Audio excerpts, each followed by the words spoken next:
Hello and welcome to another edition of UpFront Takes. I am your host, Daniel Marcillo. And of course, we got another guest, no more Mike Jagani. We put him on the sidelines for this week.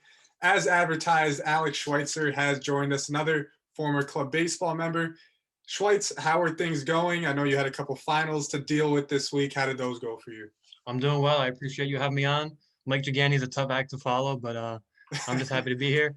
As But everything's going well. Those finals are done, almost done. So I know you probably don't miss it, but looking forward to being done. I do not miss finals one bit. Though being a journalism major, there wasn't much That's finals that true. we That's had to true. contend with in the first place. But let's get it going. We'll put 15 minutes on the clock. I have the random number generator going. So the first question is as before I start, let me just say if anyone wonders how we come up with these questions, me and Schweitz texted them to each other. So we know what's going on. It's just everyone who's watching is getting a little bit of a surprise. So 15 minutes, here we go. Number 7 is our first question, and this is very a good transition to what we'll be watching later tonight, or what's going Yes. on now, as the New York Knicks are playing tonight. And the biggest question is, how is Julius Randle going to fit in on this young Knicks team? My opinion, to be honest with you, before last season, I was really excited about Randall. I thought he was going to be a great addition.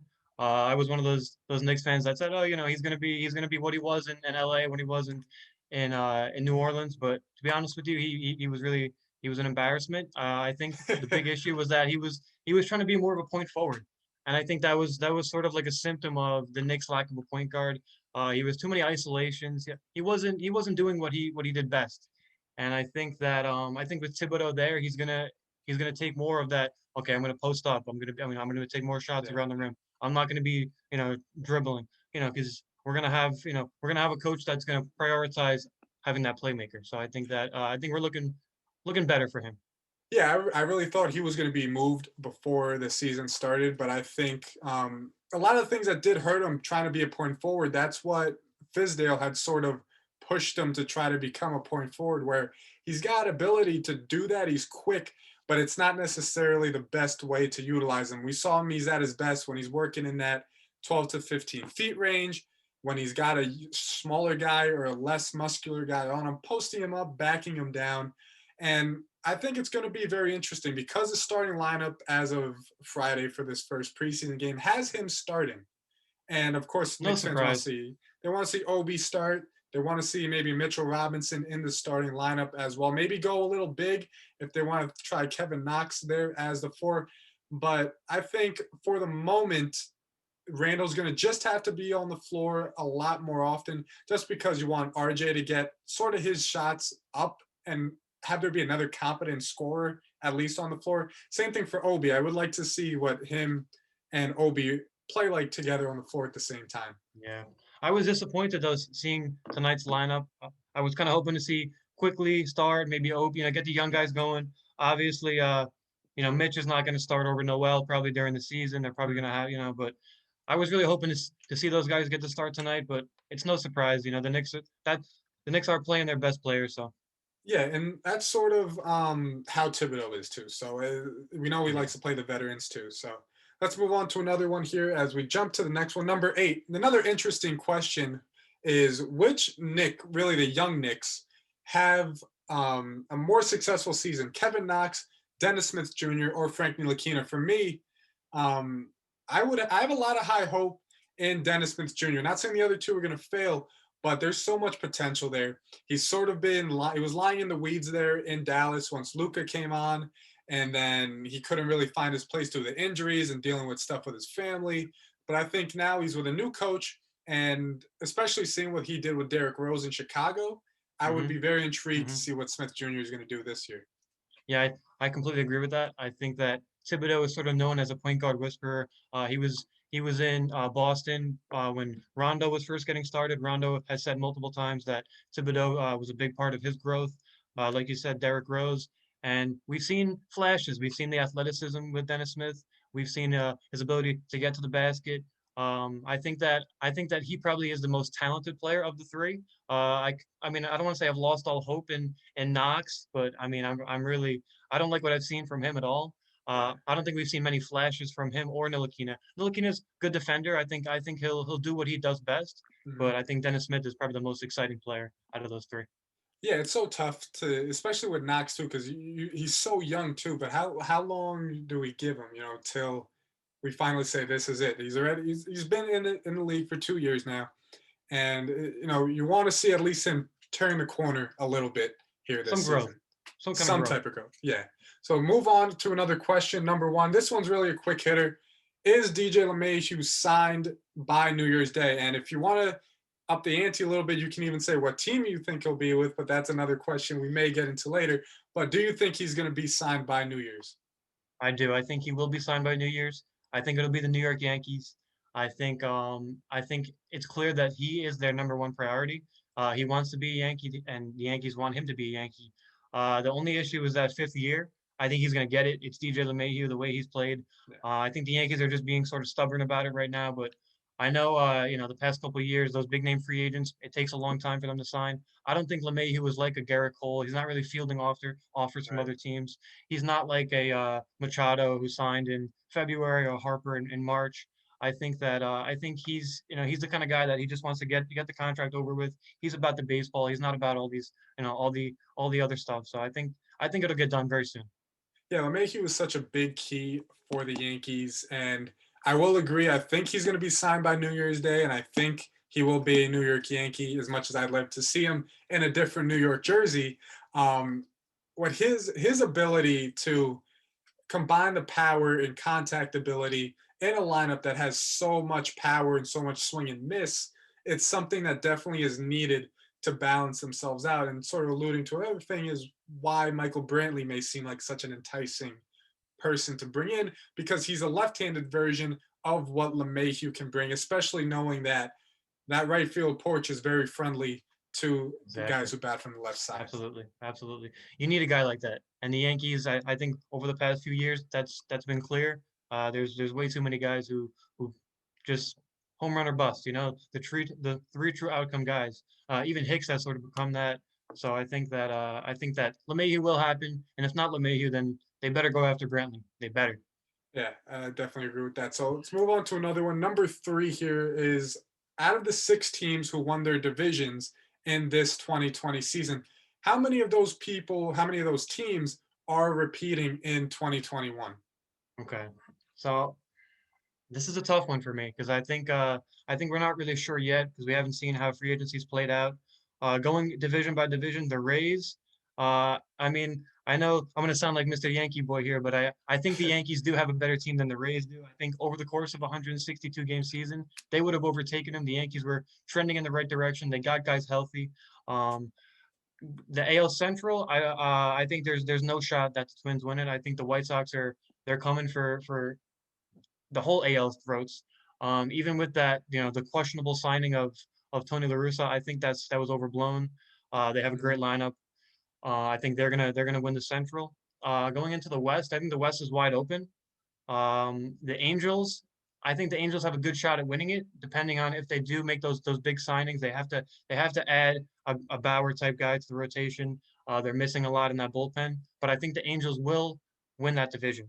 The NL East, I think right now the Braves have the edge over the Mets. I think they're gonna take it, but I think the Mets, there's no doubt in my mind the Mets are gonna make some big moves coming up the next couple months.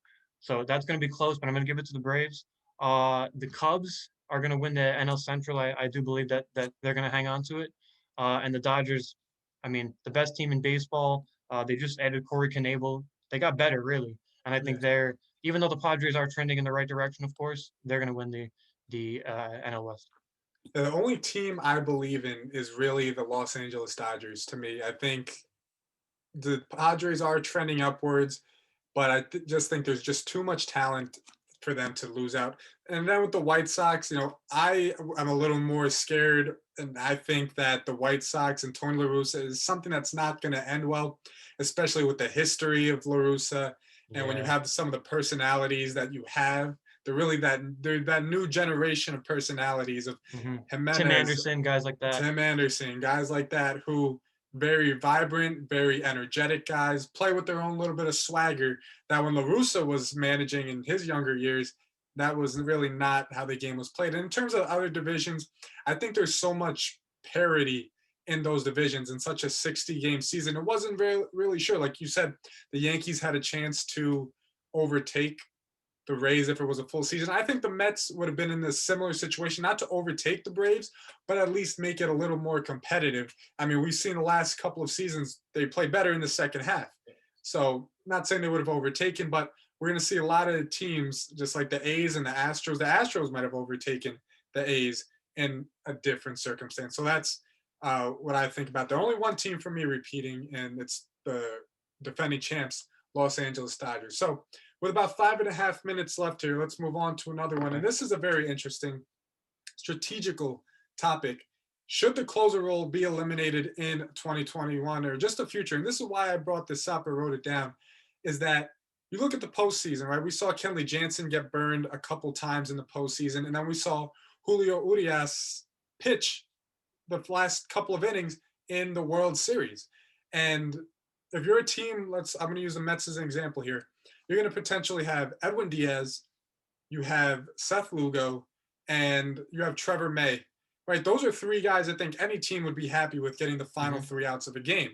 So not to say that Diaz shouldn't close every time, but if you have the ability to throw a rested Lugo over throwing Diaz on a back-to-back day, why not do that? Especially when you know you have pitchers like DeGrom, Stroman, and Syndergaard when he's healthy and returns, and Peterson maybe as well, that are going to get you 6-7 innings. Why continue to push the same guy out there where you can limit the outings so when you get to October, they're still fresh? Yeah, no, I think we're going to see a lot more teams doing that. The Rays just did that too. The Rays have a whole plethora of guys that they're ready to go. I mean, they had Diego Castillo close out a bunch of games. They had Nick Anderson close out a bunch of games. So I think we're going to see a lot more teams doing that. But I think there's still going to be guys that still have that role, that Right. closer role, because there are certain guys that they may be good in the seventh, they may be good in the eighth, but Right. I remember a couple of years ago, Betances, he was a great in the seventh, great in the eighth, but every time he came in to close a game out, he blew it. I think it was just something psychological, and I know that's analytics nowadays, they don't care about psychological, they don't Yeah. care about that kind of stuff, but there are certain guys who are just, I think, who are just built for that role. Yeah, it's a good point. That's why I sort of left Betances out of that mix because one, injuries, and two, he's not really a I top noticed tier that. closer like that. But and that's why I give off a guy like Familia out because he's not the same sort of pitcher. But I think that's very interesting. The Rays, they had, I believe, the most different guys get a save of all time in one Yeah. season. As I drop my pen here, but they had so many different guys they could rely on, and it wasn't just like you're the ninth inning guy. You come in, you have the ability to pitch and get specific hitters out, so do it regardless of the situation. So, Absolutely. yep. So next question here, and let's talk about extra innings in 2021. And some people loved the runner on second rule. A lot of people hated it. Your opinions on that? So before last season, I was super against it. I was saying this is not baseball. This is not right. I didn't think it was going to work, but it turned out to be actually much better than I thought it would be. It didn't become like a bunt fest like I thought it would be. I didn't think that, I thought it was going to I thought it was going to just change the way that the game felt, but I actually thought it was a success, really. Moving forward, though, I don't think that. I think they could implement it maybe in the 12th inning or later to prevent those super long extra inning games.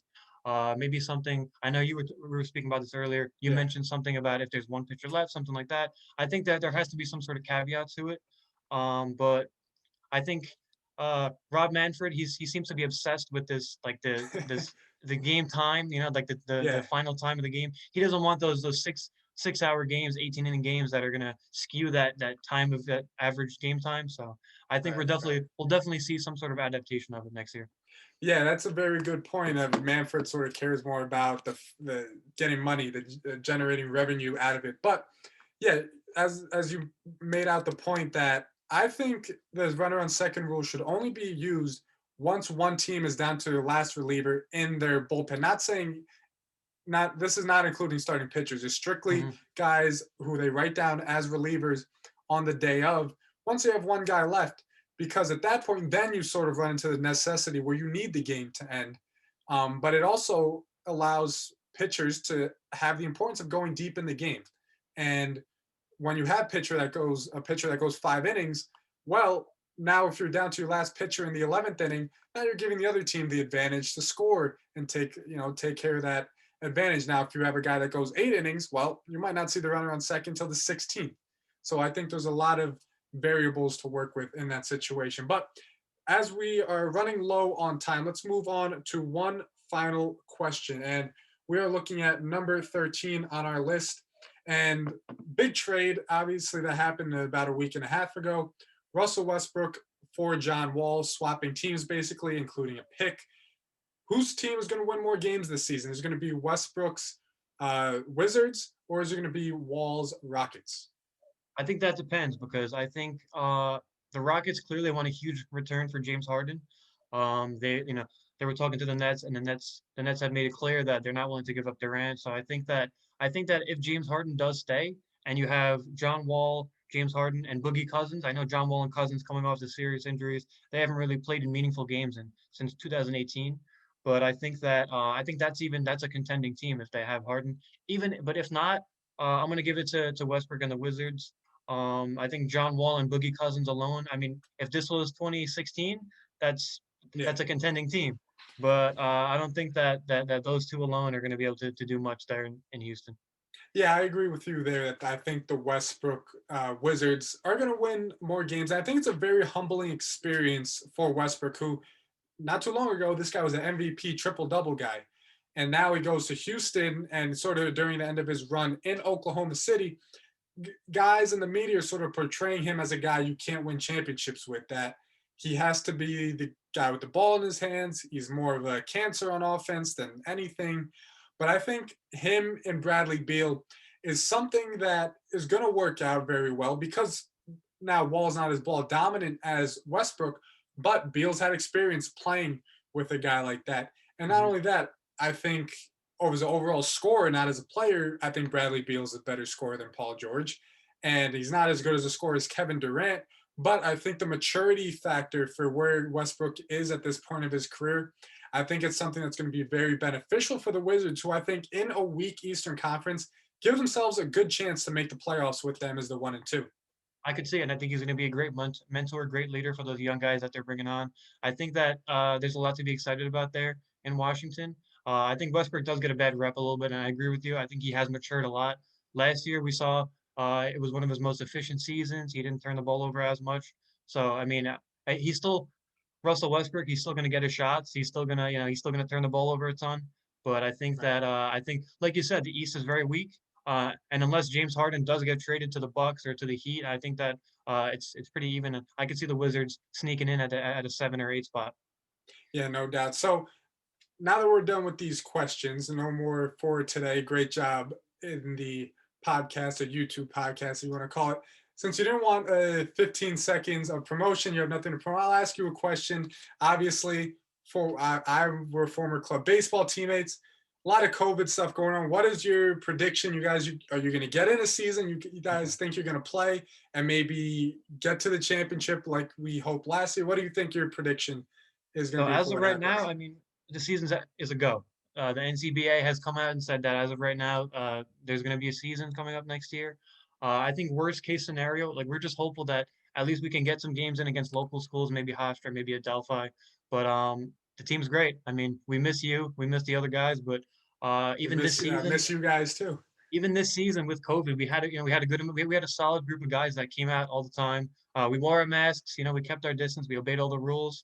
It was different, it was challenging, but we still were able to practice. And because there was no games, we worked on a lot of things. So I'm excited going into next semester, but we're also realistic about it. We're gonna listen to what they have to say. We're gonna follow the rules.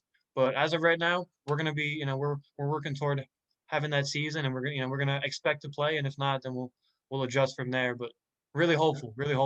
Really hopeful. Yeah. Hopefully things are going to work out. I believe that they'll work out as well. But again, thank you, Schweitz. Tremendous job for Not a our problem, third man. episode of Upfront Takes. I don't have to get the name right because the last podcast I did with Mike Gigani, I said takes up front. You did say So that. You did again, say that. we're ironing out, we're trying to You're gonna figure clean it up. everything out. You We're clean it cleaning up.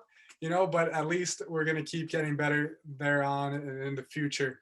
But again, thank you for coming on. No And problem. those of Thanks you for who having me. watched, of course, those of you who watched, follow us on Twitter at Sports Upfront _ at my Twitter at _ Daniel Marcillo. Schweitz, you want to put anything? Instagram, Twitter? We'll put it on the No, screen no, when we no edit. plugs for me. No plugs for me. Just No plug. Very, follow very Upfront humble. Takes.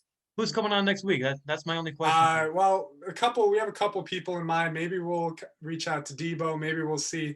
I got a couple people I want to bring on, but of course, we're going to keep circulating. You'll see Schweitz again in the future. But again, thank you all for watching, and we'll be speaking to you later on.